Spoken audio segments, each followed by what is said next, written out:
A lot of words that get thrown around that in the e-commerce space, and that's what I want to talk about today.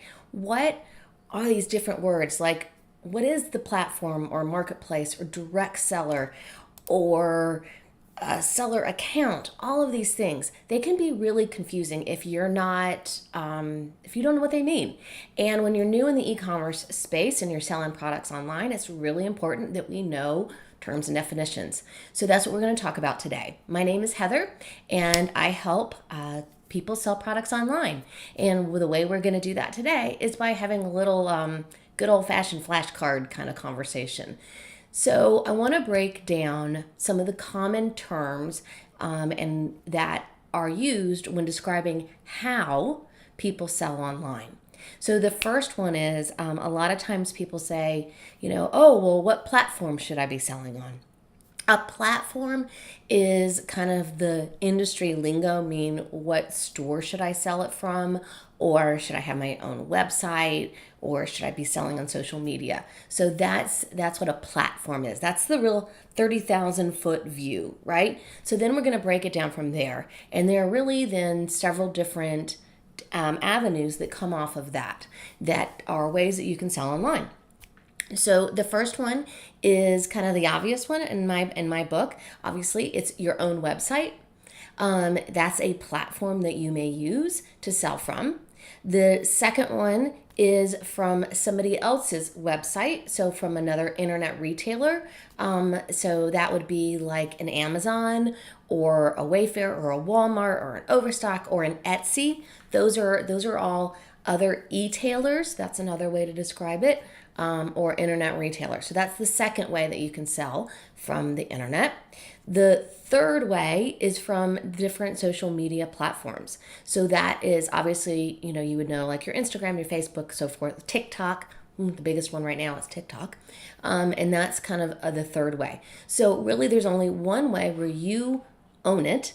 Everybody else, or every other way, you're using somebody else's vehicle in order to sell your products.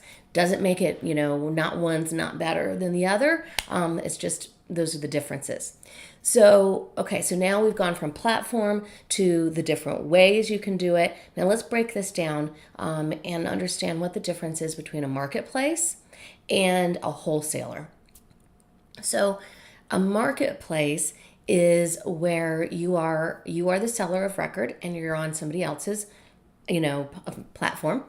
So that's like Amazon, Etsy, Walmart. Those are all eBay. Those are all marketplaces, and that's very different than the wholesale situation.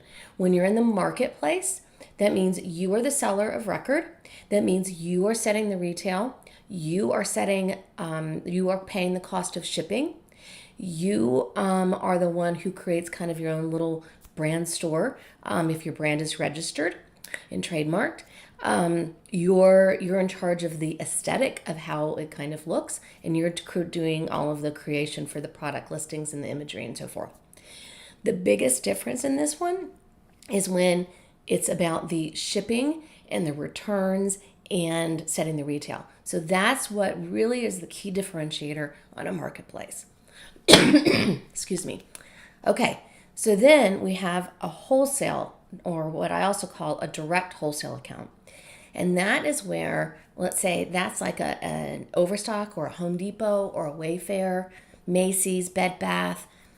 On that track, that is where the internet retailer, let's just say it's Macy's or Wayfair, they pay you your wholesale cost, and they take on the responsibility of setting the retail, paying the cost of shipping. They will give you a lot of times a returns allowance so that you don't have to have the returns come back to you. They also take care of all of the customer service. So those are the key differentiators that really kind of trip people up.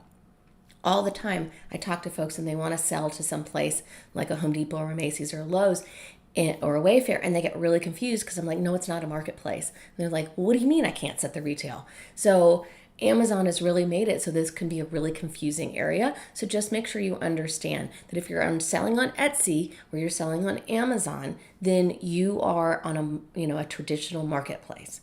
If you want to sell on other platforms, In other places, it may be that you don't have quite as much control, but in the same token, you don't have to deal with things like cost of shipping, which in some ways can really help you be more profitable. Okay, so those are some really high level terms. And what I want to do now is kind of give a couple of other things that I just want to do from a high level. And then, each week we're going to cover one of these topics. So if you are in our How to Sell Products Online Facebook group, you may have been hearing me talk about things like keywords and SEO terms.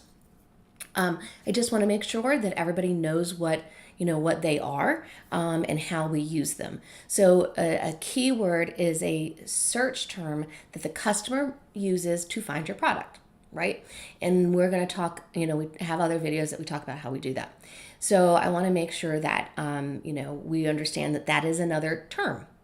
Now, you also may have heard terms like a direct seller, or selling direct, or MLM, or affiliates.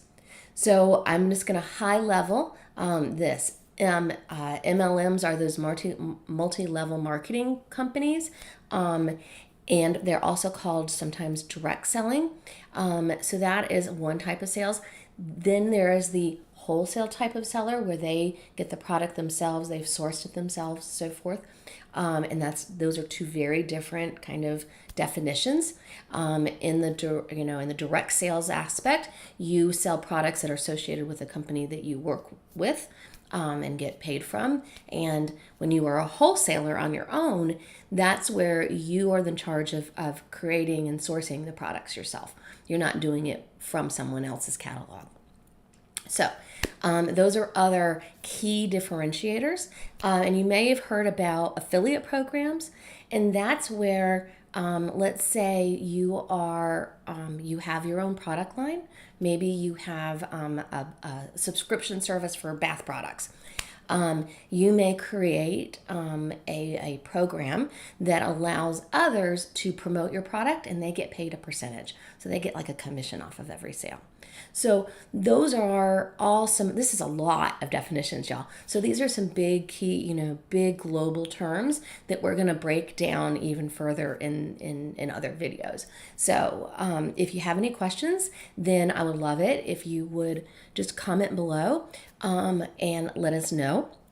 And we're going to happily help reach out for you. If you're watching this video and you're not part of our How to Sell Products Online Facebook group, then click the link in the description and we can take you right on over there, or subscribe to our YouTube channel, because that's always another great way. So, all right, y'all. So just a quick little recap. We talked about, high level platforms, the internet retailers that are wholesalers, the internet retailers that are marketplaces. We talked about the ways and places you can sell your products online, and the differences between being an actual kind of a wholesaler yourself from your product business, and for when you are in that direct sales avenue. So lots of big terms. Hope you found it helpful, and we'll talk soon. All right, bye y'all.